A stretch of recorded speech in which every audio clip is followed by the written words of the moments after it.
Hey everyone, it is Kelly from the Craftastic Teacher. I wanted to walk you through step by step how to use my resource called Firehands. It's a great activity to work on your fluency, and today I'm going to show you how to do the multiplication times 1, 2, and 3 times table, although this will be the setup for all the other sets that I make.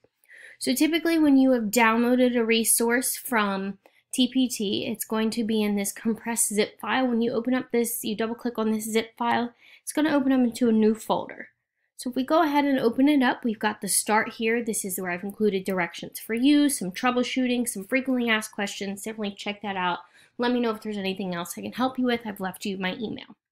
We also have score sheets for this game, and I'll include them for all of my games. So if you, or if you're doing student-led type of center, someone will be able to keep track of how many each person gets correct.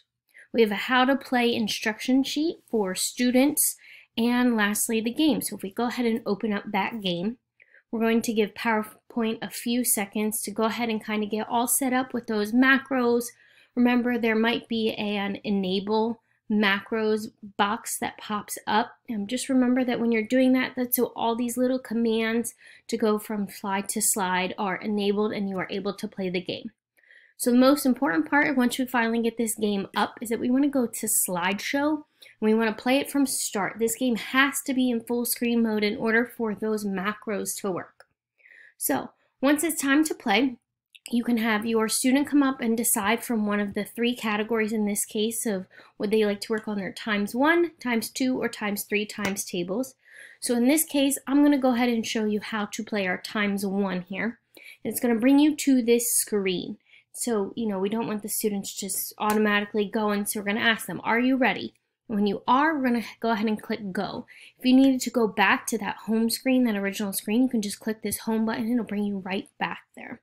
So let's switch now to that student type of perspective here and go ahead and play this times 1. So I'm a student, I'm going to select times 1, and you as the teacher can ask them, are you ready? And when they say yes, it's time to go. Let's give it a try. 10, 5, 4, 9, 12, 6, 2, 7, 3, 1,